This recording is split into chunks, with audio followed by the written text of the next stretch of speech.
Aujourd'hui, je te propose différentes utilisations possibles et comment j'ai procédé pour la réaliser. Allez, c'est parti.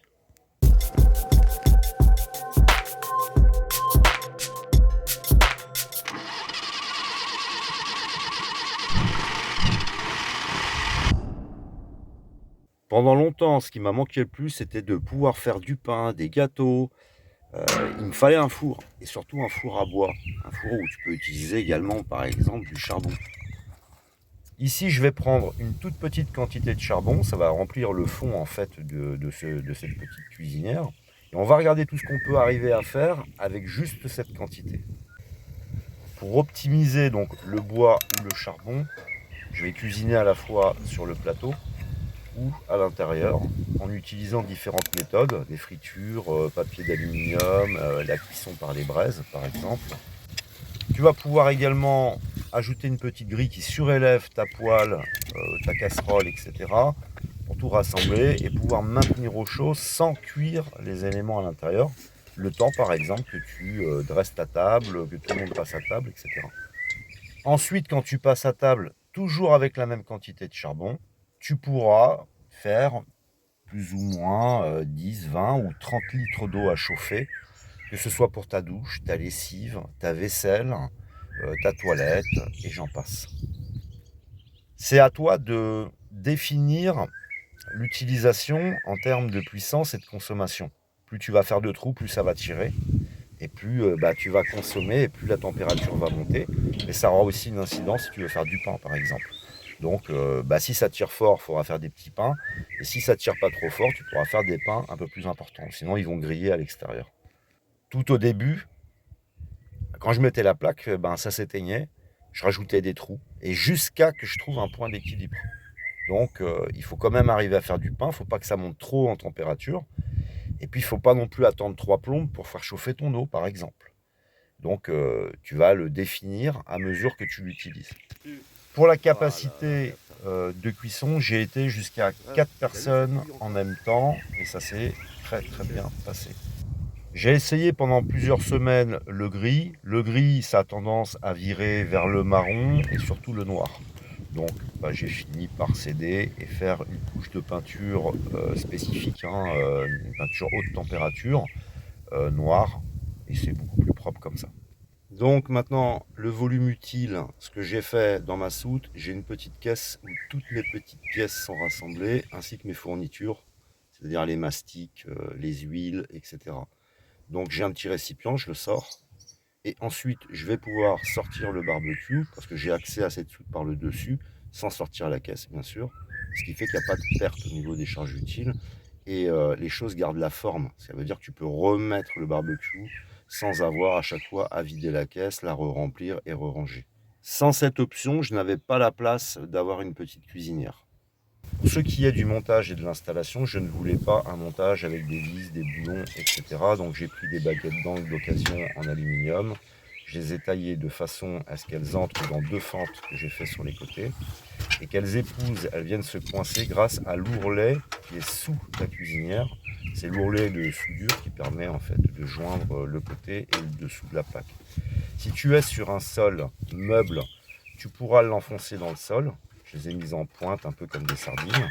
Et si tu es sur un sol rigide, tu l'utiliseras comme on l'a vu précédemment dans des petits montages que je vous avais fait.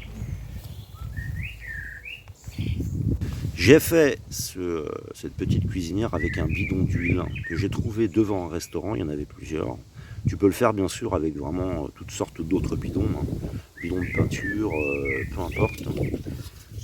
Donc je l'ai découpé, j'ai gardé le fond et j'ai rajouté un fond, c'est-à-dire que j'ai pris le haut du bidon, je l'ai découpé jusqu'à que ça épouse la forme du bas. En dessous, j'ai mis un petit peu d'aluminium. C'est vraiment pour essayer de le garder le plus longtemps possible. On va tourner. Ici, tu vois qu'il y a une consolidation. Donc ici, tu as une soudure.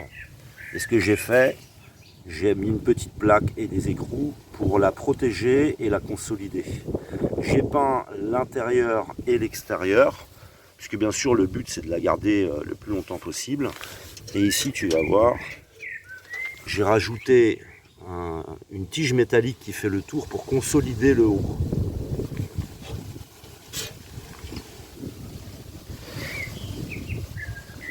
Quand il est comme ça, le bidon, tu ne peux pas l'utiliser immédiatement. Il va falloir faire toute ta structure.